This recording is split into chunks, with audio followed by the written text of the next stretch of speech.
हैदराबाद के fire brand BJP विधायक मुंबई से सटे मीरा रोड में आए हैं। हिंदू जन आक्रोश रैली के साथ साथ छत्रपति शिवाजी महाराज की जयंती के मौके पर वो यहाँ पर मोर्चा निकालने आए। उनसे बात करते हैं।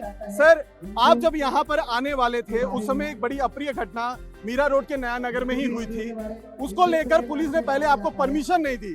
अब आज आप यहाँ पर पहुंचे हैं, क्या कहना चाहेंगे? उद्देश्य क्या है आपके इस मोर्चे का? देखिए, हमारा एक उद्देश्य था, छत्रपति शिवाजी महाराज की जयंती का उत्सव मीरा भाईंदर में धूमधाम से हो। इसलिए हमने 19 फरवरी के दिन परमिशन मांगा था, लेकिन परमिशन पुलिस ने कैंसिल किया है।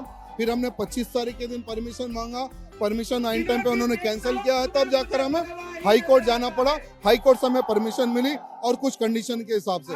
हमारा उद्देश्य भड़काऊ भाषण नहीं देना है और ना ही महाराष्ट्र और मीरा भाईंदर का माहौल खराब करना है। हमारा एक संकल्प, एक ही उद्देश्य है कि महाराष्ट्र का हर वो नौजवान छत्रपति शिवाजी महाराज का कट्टर मौला बने, धर्मांतरण को रोके, लव जिहाद को रोके और गौ हत्या को रोके, जो छत्रपति शिवाजी महाराज ने वो समय पर रोका था। वही हमारा उद्देश्य लेकर आज हम मीरा भाईंदर में कार्यक्रम के लिए आए हैं। ओवैसी का गढ़ कहा जाता है हैदराबाद, आप वहां से चुनकर आते हैं, आपको शेर की उपाधि लोग देते हैं। आपका ये दौरा आने वाले लोकसभा चुनाव के लिए कितना अहम मान रहे हैं? क्योंकि तेलंगाना में जो हाल में विधानसभा चुनाव हुए उसमें भी बीजेपी का जो वोटिंग परसेंट है वो भी बढ़ा, साथ में सीट की संख्या भी बढ़ी। तो 400 का जो आंकड़ा टारगेट दिया, आपको लग रहा पूरा होगा? बिल्कुल, मोदी जी है तो मुमकिन है। आज भारत देश कितना आगे बढ़ चुका है ये सारी दुनिया देख रही है। मोदी जी प्रधानमंत्री बनने के बाद में जो हिंदुओं का सपना था अयोध्या में भव्य राम मंदिर बने, आसमान को छूने वाला भव्य राम मंदिर बन रहा है। काशी में भी भव्य मंदिर बनेगा और मथुरा में भव्य मंदिर बनेगा, क्योंकि मोदी जी और योगी जी है तो मुमकिन है।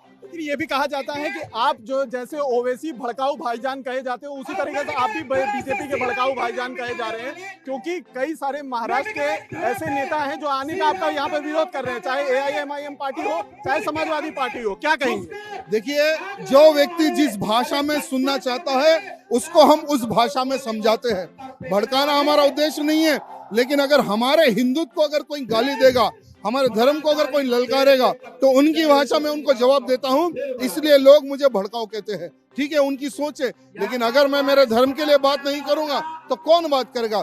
जब ओवैसी 15 मिनट का समय मांग सकता है तो हम ओवैसी को चैलेंज करते हैं कि हमें भी 5 मिनट दे दे। हमने वो समय पर कहा था। आज असदुद्दीन ओवैसी पार्लियामेंट में खड़े होकर कहता है कि बाबरी मस्जिद जिंदा है, जिंदा थी, जिंदा रहेगी। तो इस प्रकार के भाषण जब वो लोग दे सकते हैं तो हम भी कह सकते हैं। हमारे राम जी के प्रति भी हम बात कर सकते हैं। तो जब उनको नहीं रोक सकते तो हमें क्यों रोकते हो? विद्युत तो इस बार जो है लोकसभा के चुनाव में बड़ा मुद्दा बनने वाला है, ऐसा आप मानते हैं? देखिए, लोकसभा का जो चुनाव होगा वो विकास के स्तर पर होगा और जनता देख रही है कि भारत देश में कितना विकास हुआ है। हमारा मुद्दा सबका साथ रहेगा और विकास रहेगा। धर्म की राजनीति भारतीय जनता पार्टी कभी नहीं करती है।